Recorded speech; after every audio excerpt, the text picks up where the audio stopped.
Here in North Carolina today, it's a wet and cold, drizzly day. Deer season's over with. It's Sunday morning. I don't really like to hunt on Sunday. So what I'm gonna do is I'm gonna take that buck I slammed earlier this year. I've had him hanging on a tree, and hopefully his hide would rot off and stuff, and it ain't gone no farther than what it is in over a month. So I'm gonna do the first time ever. I'm gonna try to bull it out and make a European mount with it, and so it don't get wasted. The other day, I found the one that the coyotes or whatever drug off in the woods, and you can see how he's lost all his brown. He was real dark brown all over, and see how it's bleached out. Well, I don't want that to happen to this one. He's got a lot of dark marks on him, but I might try to bleach his head out a little bit more and let him be as he is. But like I said, this is the first time I've ever done this, and if it's a fail, it's a fail. I can only learn from the experience, so y'all be patient with me. All right, guys, we just put the deer head in the pot of water, and we actually had to scoop some water out because it had too much in it, because I've heard you don't want to get the water too high up on the antlers. And we put the baking soda in there, and we put a box of baking soda. We put a half a cup of Dawn dishwashing liquid in there, and we're just gonna let her simmer for a while. I put painter's tape around the base of the antlers to hold that aluminum foil tight on the antler so it wouldn't bleach it. But one of the painter's tapes already come loose, and I found out that you don't do that. So it is what it is. We're gonna learn from it.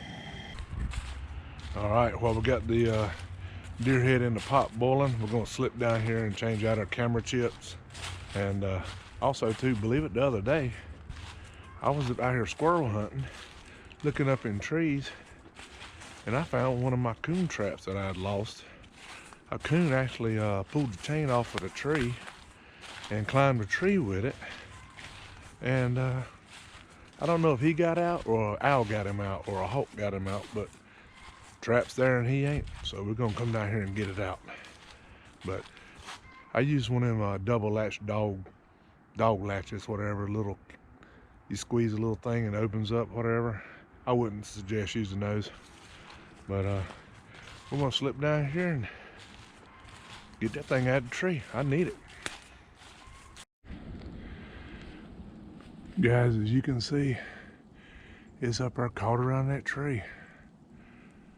But that thing was not there last year. I looked these woods all over, looking all up in the trees.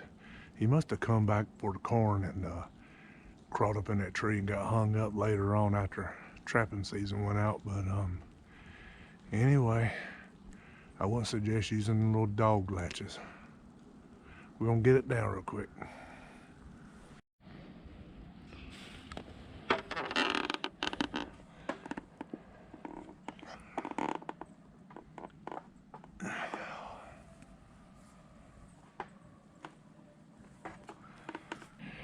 Well, there's a deadly back here doing this. But yeah, we're gonna get it down. Y'all gonna say dog proof. It might not be owl proof or hawk proof, but it's dog proof. All right, well, I know I said I was gonna do it the next day, 24 hours of soaking the peroxide water, but it's been 72 hours. It's been 3 days. But we're gonna pull the skull out and see how it did. Like I said, we boiled the skull, got all the meat and the tissue off of the skull, and then we put it in a peroxide water mix. I used 1 big jug of peroxide per 1.5 gallons of water. And we're gonna see how that turned out. So y'all can see it turned out pretty decent. We're gonna unwrap these skulls right here, get this out of the way. But wow, I'm just hoping it didn't creep up on the horns at all and take the brownness off. Oh yeah. Let's see, get a little lower.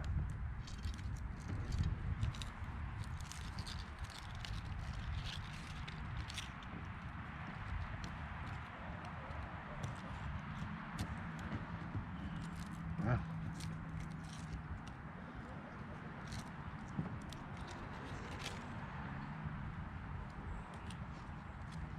That's how it turned out pretty good, y'all.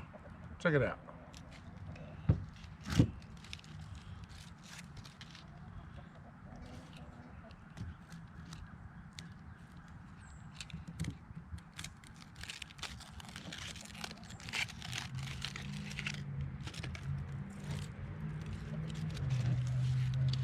It kind of creeped up and bleached it out a little bit right here, as you can see. But overall, it did pretty good. And that was the piece where I had the painter's tape.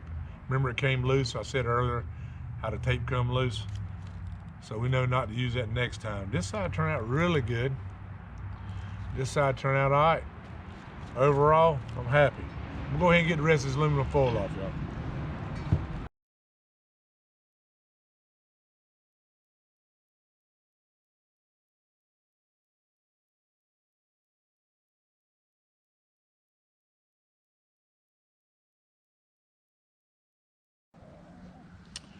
All right, there he is. I know he's not no monster buck, but the brown horns come out really good down at the bases. And you can see where it's still up here on the top where I wrapped the aluminum foil to keep that steam and all that to breaking it loose. But this one's a boiled head like people do it.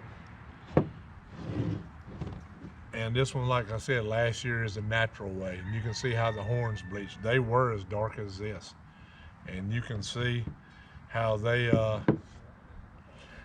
actually bleached. You see on the back side, they're still a little bit dark. But I think from now on, I'll boil them. Just keep that darkness.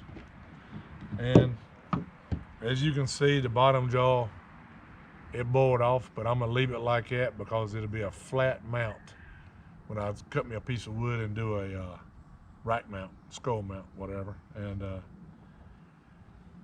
turned out pretty good. I'm real pleased with it, y'all.